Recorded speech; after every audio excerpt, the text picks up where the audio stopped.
मैं doctor CL महावर आज BA part secondary की छात्राओं को रीतिकालीन काव्य की प्रवृत्तियों के बारे में बताने जा रहा हूँ। ध्यान से सुनिए। रीतिकालीन काव्य वह काव्य है जिसमें राजाओं का राज था और राजा के राज्य में रहकर के राज दरबारी कवि अपनी काव्य रचनाएँ कर रहे थे। तो इस काल के जो कवि थे वो राजा को खुश करके अपनी विद्वता दिखा रहे थे और साथ में ही राजा से अपना पुरस्कार भी प्राप्त कर रहे थे। तो उनका मेन उद्देश्य था अपनी कविता को करके राजा को खुश करना। तो इस काल की प्रमुख प्रवृत्तियाँ थी।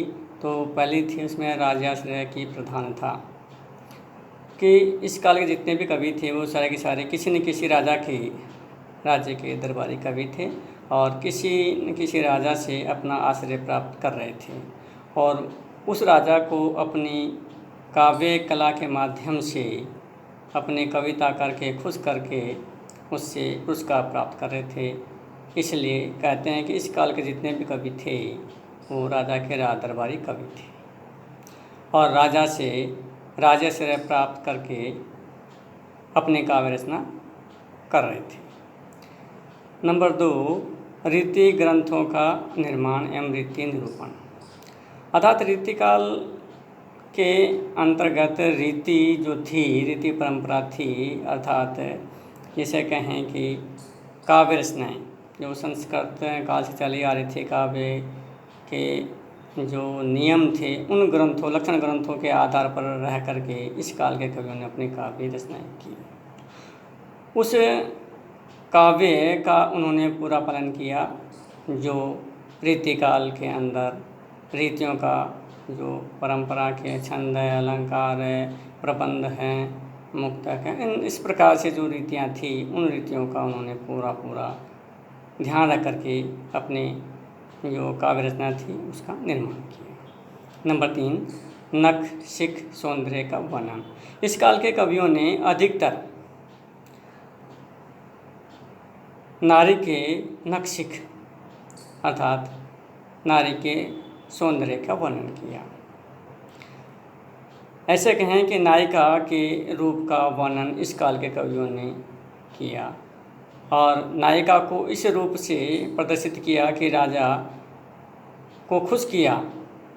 अगर नायिका के एक एक अंग को अनेक रूपों से अलंकृत किया, विविध प्रकार की उपमाएँ प्रदान कर और उसको व्याख्यायित किया और राजा उस कविता से प्रसन्न होकर के उसके सौंदर्य वर्णन को सुनकर के बड़ा खुश होता था कि वाह क्या वर्णन किया है, क्या रूप का वर्णन है, क्या कविताएं हैं और क्या किस प्रकार से इसने जो वर्णन किया वाकई में बड़ा सुंदर और आकर्षक है। इसलिए नखशिख वर्णन इस काल के कवियों ने किया। चौथे नंबर पर देखते हैं श्रृंगार संयोग प्रेम चित्रण। क्योंकि इस काल के जो कवि थे सारे के सारे कवियों ने श्रृंगार का संयोग का वर्णन किया। अब श्रृंगार के 2 रूप हैं, संयोग और वियोग, लेकिन अधिकतर देखा होगा कि कवियों को संयोग श्रृंगार कम रुचिकर लगा। अधिकतर कवियों को वियोग श्रृंगार में ही आनंद आया, रुचि आई और क्योंकि कल्पना की जो उड़ान थी वियोग श्रृंगार के अंदर अधिक हुई।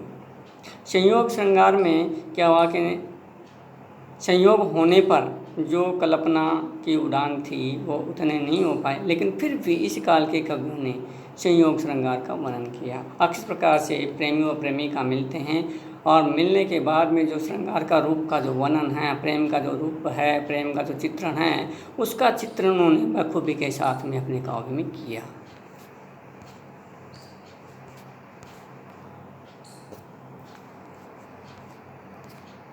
इस प्रकार से हम देखते हैं कि रीतिकाल के जो कवि थे उन्होंने अपने काव्य में श्रृंगार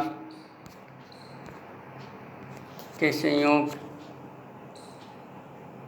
रूप का वर्णन किया जो कि बहुत ही सुंदर एवं आकर्षक था।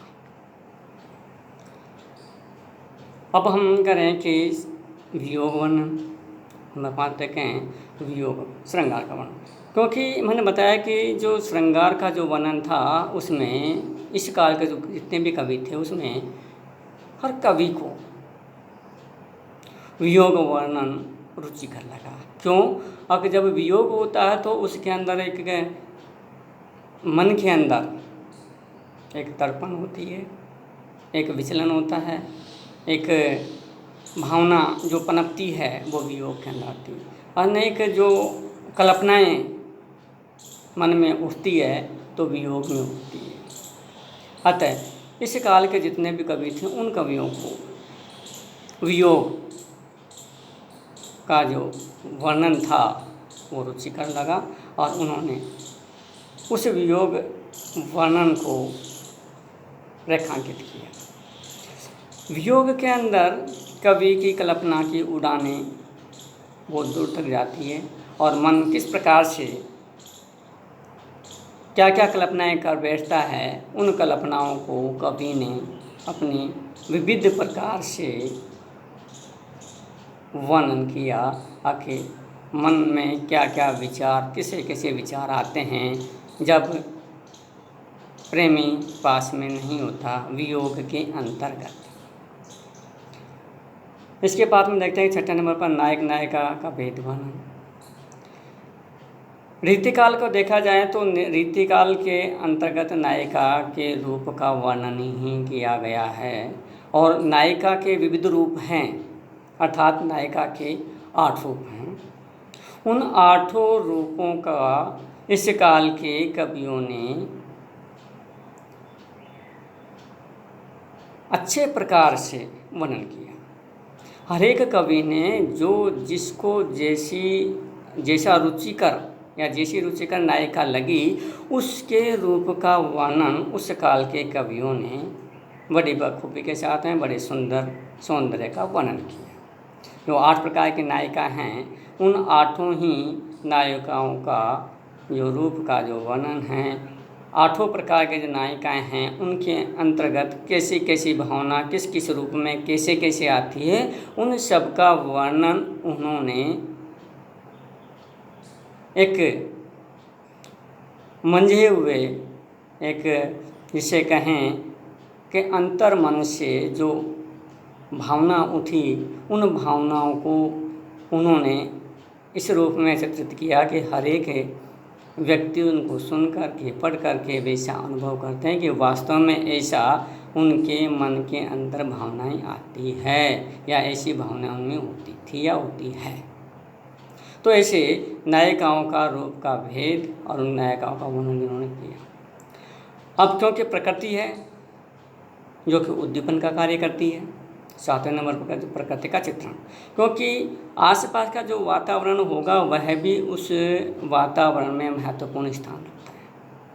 तो इस काल के कवियों ने प्रकृति के चित्रण भी किया, क्योंकि प्रकृति के आसपास का जो वातावरण है वह उस संयोग श्रृंगार में और वियोग श्रृंगार में दोनों ही रूपों में प्रकृति महत्वपूर्ण स्थान रखती है, क्योंकि दोनों ही स्थानों पर उद्दीपन रूप का कार्य करती है। आसपास का वातावरण संयोग श्रृंगार में जहाँ पर उसको हंसी खुशी और प्रेम उल्लास के लिए बताती है, तो वही जो प्रकृति का जो प्रेम का उल्लास का जो प्रकृति का जो मुखर चेहरा है वही वियोग श्रृंगार में उसे बड़ा दुखदायी कष्टदायी होता है।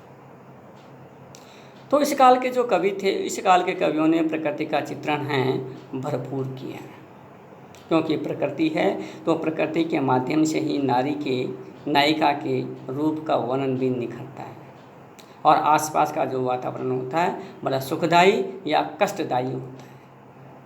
तो प्रकृति को इन्होंने दोनों ही रूपों से रेखांकित किया है रीतिकाल के कवियों। 8वें नंबर पर देखते हैं कि इस काल के कवि भक्ति और नीति की बात करते हैं, क्योंकि इस काल के जो कवि थे वो अधिकतर कृष्ण भक्त थे और कृष्ण भक्ति की से संबंधित काव्य रचना इस काल के कवियों ने की। और कृष्ण को अपना आराध्य मान करके, और कृष्ण राधा के रूप में, प्रेम के रूप में, कृष्ण राधा के प्रेम रूप का वर्णन इन्होंने भक्ति के रूप में आपको अपनाया, और उस भक्ति के रूप को, राधा और कृष्ण के प्रेम रूप की भक्ति को अपना आराध्य मान करके इन्होंने भक्ति की भावना की। जब नीति की बात करते हैं तो इस काल के कवियों ने जो नीतियाँ चली आ रही है, जो वास्तविकता है, जो अटल है, जिसको भोगा है, अनुभव किया है, वो नीतियाँ अटल सत्य हैं, कटु सत्य है। उन नीतियों का वर्णन भी इस काल के कवियों ने किया। बिहारी की जो नीतियाँ हैं, नीति है, वो उसके एक एक दोहे ऐसे हैं कि वह एक एक चीज़ को रेखांकित करता है, व्यक्त करता है कि वास्तव में ऐसा करने से ऐसा होता है, और होता आया है और होता रहेगा। इसलिए इस काल के जो कवि थे उन्होंने भक्ति एवं नीति का चित्रण भी बहुत अच्छे से किया। नंबर 9, भाषा की जब बात करते हैं तो इस काल की जो भाषा थी, अधिकतर देखा जाए तो रीति काल के जितने भी कवि थे उन्होंने ब्रज भाषा को अपनाया। रीति काल के कवियों की जो भाषा थी ब्रज भाषा थी, लेकिन ब्रज भाषा के साथ में संस्कृत तत्सम शब्दावली का रूप लिए हुई थी। ब्रज भाषा प्रमुख थी, साथ में अवधी भी भाषा थी, लेकिन जो भाषा का मुख्य रूप था वो ब्रज भाषा थी। इसके साथ में देसी, राजस्थानी,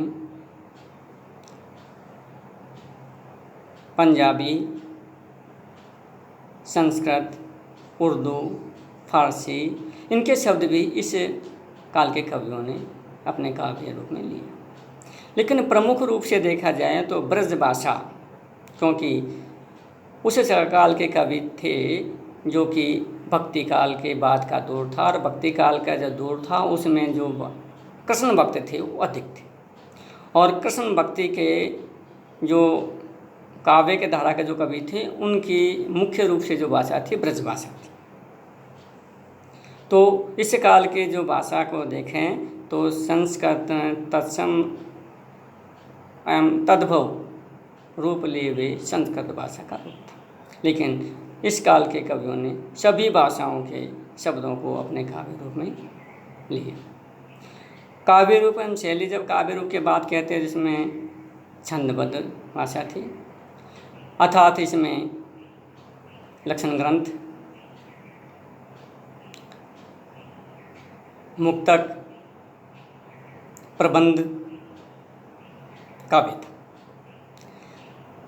प्रबंध काव्य के अंदर इस काल के कवियों ने बड़े बड़े ग्रंथ लिखे हैं, और मुक्तक में इस काल के कवियों ने उस प्रबंध काव्य से मुक्त होकर के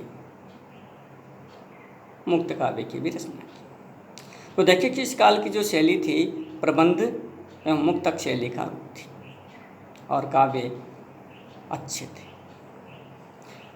अब इस काल के कवियों के छंदों के जब बात करते हैं कि इसमें छंद एवं अलंकार थे, तो छंद मात्रिक छंद, वर्णिक छंद और उभय छंद, तीनों छंदों का प्रयोग इस काल के कवियों ने किया। इसी प्रकार से अलंकारों की बात करें तो अलंकार, तीनों ही प्रकार के अलंकारों की बात कर सकते हैं। यानी अलंकार के जो 3 रूप थे उन तीनों रूपों का वर्णन इस काल के कवियों ने अपने काव्य में किया,